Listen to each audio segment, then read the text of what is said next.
देखो यार, अगर तुम लोग आरविच के फैन हो तो ये वीडियो तुम्हारे लिए होने वाली है, क्योंकि गाइज आरविच के फाइनल बैटल पेपर व्यू के बाद आरविच के टीवी डील को लेकर टोनी खान की तरफ से मेजर अपडेट आ चुकी है। मैट कार्डोना के एईडब्ल्यू पर अपीयर होने के बाद मैट कार्डोना ने मर्चेंडाइज सेल में नया रिकॉर्ड बना दिया है। रिकी स्टार के एईडब्ल्यू में फ्यूचर को लेकर बैक स्टेज से काफी बड़ी रिपोर्ट आ चुकी है। तो गाइज वहीं एनजेपीडब्ल्यू के रसल डायनेस्टी पेपर व्यू के ऊपर आरविच का एक बड़ा टाइटल मैच कंफर्म हो चुका है। तो गाइज चलिए बिना किसी देरी के शुरू करते हैं इस वीडियो को। और गाइज सबसे पहले बात करेंगे नाइगल मैकगेनिस की। बात करें अगर यहाँ पर नाइगल मैकगेनिस की, तो गाइज ये बात तो हम सभी लोगों को पता है, हैमरस्ट्रीम बॉलरूम में आरविच के फाइनल बैटल पेपर व्यू के ऊपर हमें यहाँ पर नाइगल मैकगेनिस का शॉकिंग रिटर्न देखने को मिला, जो यहाँ पर लगभग 10 सालों के बाद पहली बार आरविच रेसलिंग के अंदर रेसल करते गए। और यही फाइनल बैटल पेपर व्यू के ऊपर नाइगल मैकगेनिस और ली मोरियोर्टी के प्योर टाइटल मैच के बाद अब नाइगल मैकगेनिस के इन रिंग फ्यूचर को लेकर बैक स्टेज से मेजर अपडेट आ रही है। गाइज यहाँ पर फाइटफुल सेलेक्ट ने इस चीज को कंफर्म किया है कि नाइगल मैकगेनिस एईडब्ल्यू या आरविच दोनों में से किसी भी ब्रांड के ऊपर रेगुलर रेसलर के तौर पर काम नहीं करेंगे। और एईडब्ल्यू के करंट प्लान के हिसाब से नाइगल मैकगेनिस यहाँ पर कमेंटेटर के तौर पर ही काम करने वाले गए। बट जब भी यहाँ पर एईडब्ल्यू और टोनी खान को लगेगा कि आरविच या एईडब्ल्यू के किसी भी शो के ऊपर नाइगल मैकगेनिस का रिटर्न होना चाहिए, तो टोनी खान यहाँ पर नाइगल मैकगेनिस को रिंग में बुक करने वाले गए। और बेसिकली यहाँ पर एईडब्ल्यू के अंदर नाइगल मैकगेनिस आगे भी part timer in ring performer के तौर पर काम करेंगे। देखना दिलचस्प होगा कि एईडब्ल्यू और आरविच में नाइगल मैकगेनिस का अगला मैच कब और किससे होता है। बट गाइज जहां तक बात रही आरविच की, तो गाइज यही कल आरविच के फाइनल बैटल पेपर व्यू के ऊपर डस्टिन रोड्स और सैमी गुवारा के आरविच के टैग टीम चैंपियनशिप को रिटेन करने के बाद अब डस्टिन रोड्स और सैमी गुवारा का अगला टाइटल डिफेंस और कहीं नहीं बल्कि टोक्यो डोम में होने वाला है।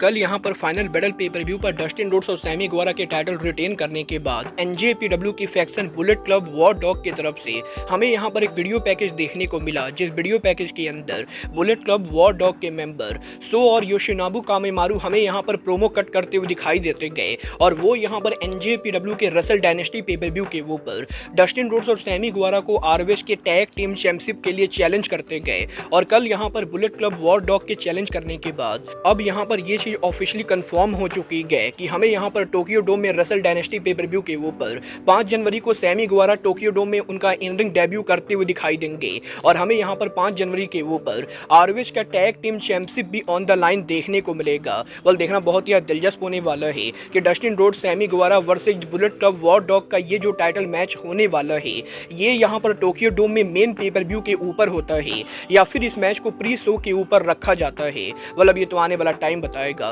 कि रसल डायनेस्टी पर एग्जैक्टली यहां पर इस मैच को कहां रखा जाता है। बट गाइज चलिए फिलहाल आगे बढ़ते और बात करते हैं एईडब्ल्यू में मैट कार्डोना के फ्यूचर की। गाइज यहां पर ये बात तो हम सभी लोगों को मालूम है, आरविच के फाइनल बैटल पेपर व्यू के पहले इस चीज को लेकर तगड़ी रूमर चल रही थी कि Matt Cardona possibly final battle के ऊपर आरविच वर्ल्ड चैंपियन बनेंगे और उसके बाद वो यहां पर एईडब्ल्यू से कॉन्ट्रैक्ट साइन करके एईडब्ल्यू के लिए एक्सक्लूसिव काम करेंगे। बट अब जब मैट कार्डोना जेरिको से उनका टाइटल मैच हार चुके गए, तो गाइज यही मैट कार्डोना के लेटेस्ट इंटरव्यू के ऊपर मैट कार्डोना से एईडब्ल्यू और आरविच में उनके फ्यूचर को लेकर बात की गई, जहां पर कार्डोना का ये कहना है कि उन्हें भी करंटली ये नहीं पता है कि जेरिको से वर्ल्ड टाइटल मैच हारने के बाद एईडब्ल्यू और आरविच में उनका फ्यूचर क्या होने वाला है। और मैट कार्डोना ने ये कंफर्म किया है कि अभी तक एईडब्ल्यू या आरविच के अंदर उन्होंने किसी टाइप का कोई भी कॉन्ट्रैक्ट साइन नहीं किया है और अब भी वो यहाँ पर पूरी तरह से इंडिपेंडेंट रेसलर है। बट गाइज अच्छी बात यह है कि फाइनल बैटल पेपर व्यू के ऊपर कल यहाँ पर जब मैट कार्डोना टाइटल मैच लड़ने वाले थे, तो एईडब्ल्यू कंपनी ने मैट कार्डोना को लेकर ऑफिशियल मर्चेंडाइज निकाला। और मैट कार्डोना के ऑफिशियल मर्चेंडाइज के लॉन्च होने के बाद कल यहां पर पूरे दिन फाइनल बैटल पेपर व्यू के टाइम मैट कार्डोना की मर्चेंडाइज एईडब्ल्यू की हाईएस्ट सेलिंग मर्चेंडाइज थी। और कल यहां पर एईडब्ल्यू के और किसी भी रेसलर के मुकाबले मैट कार्डोना की मर्चेंडाइज को फैंस ने सबसे ज्यादा खरीदा है, जो यहां पर मैट कार्डोना के लिए बहुत ही बड़ी बात है। और मैट कार्डोना ने भी खुद सोशल मीडिया के ऊपर पोस्ट करके इस चीज को कंफर्म किया है कि कल यहां पर मैट कार्डोना की मर्चेंडाइज सेल एईडब्ल्यू के और किसी भी रेसलर के मुकाबले सबसे ज्यादा थी। देखना दिलचस्प होने वाला है कि टोनी खान मैट कार्डोना को एईडब्ल्यू या आरविच के अंदर ऑफिशियली साइन करते हैं या नहीं। बट गाइज चलिए फिलहाल आगे बढ़ते और बात करते हैं एईडब्ल्यू की former women champion DMD Britt Baker की। गाइज बात करें अगर यहाँ पर ब्रिट बेकर की, तो गाइज ये बात तो हम सभी लोगों को मालूम है, ब्रिट बेकर लंबे टाइम से एईडब्ल्यू के टेलीविजन पर हमें देखने को नहीं मिले गए। और वैसे तो ब्रिट बेकर को करंटली किसी टाइप की कोई भी इंजरी नहीं गए, बट बट इसके बावजूद भी वो AEW के शो पर काम नहीं कर रहे गए।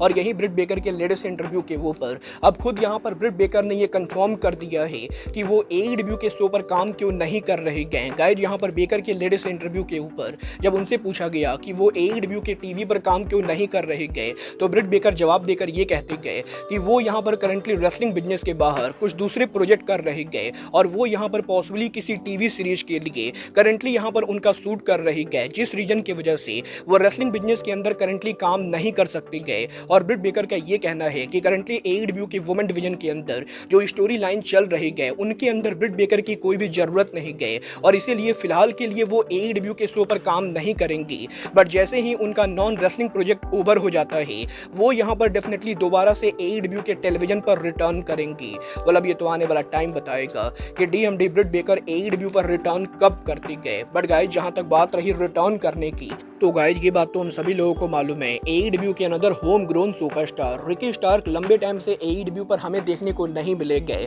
और लगातार रिकी स्टार्क के AEW के टीवी से गायब रहने के बाद अब फाइटफुल सेलेक्ट ने इस चीज को कंफर्म कर दिया है कि इस हफ्ते हैमर स्टीम बॉलरूम में जब AEW वीकेंड पे उनका काफी सारा सोच करने वाली थी तो काफी सारे लोग ये एक्सपेक्ट कर रहे थे कि रिकी स्टार्क पॉसिबली AEW या ROH के किसी शो के ऊपर रिटर्न करेंगे क्योंकि वो भी करेंटली न्यूयॉर्क एरिया के अंदर थे। बट गाइज अब यहाँ पर ये ऑफिशियली कंफर्म हो चुका है कि रिकी स्टार्क न्यूयॉर्क वीकेंड में AEW के किसी भी शो पर नहीं आने वाले गए। और न्यूयॉर्क वीकेंड तो बहुत दूर की बात है, रिकी स्टार्क का फ्यूचर में दूर दूर तक कभी भी AEW पर नहीं आने वाले गए क्योंकि फाइटफुल सेलेक्ट का ये कहना है कि रिकी स्टार्क ने खुद यहाँ पर इस हफ्ते उनके करीबी लोगों को ये कंफर्म किया है कि अब यहाँ पर उनका AEW से कुछ भी लेना देना नहीं गए और वो यहाँ पर जब तक AEW के कॉन्ट्रैक्ट के अंदर है वो उनके घर के ऊपर बैठने वाले गए और जैसे ही कॉन्ट्रैक्ट ओवर होता है वो यहाँ पर ऑल एलीट रेसलिंग को ऑफिशियली लीव करेंगे। और बेसिकली यहाँ पर या तो रिकी स्टार्क को AEW के मैनेजमेंट ने ये क्लियर कर दिया है कि वो यहाँ पर अब AEW के अंदर दोबारा वापस नहीं आएंगे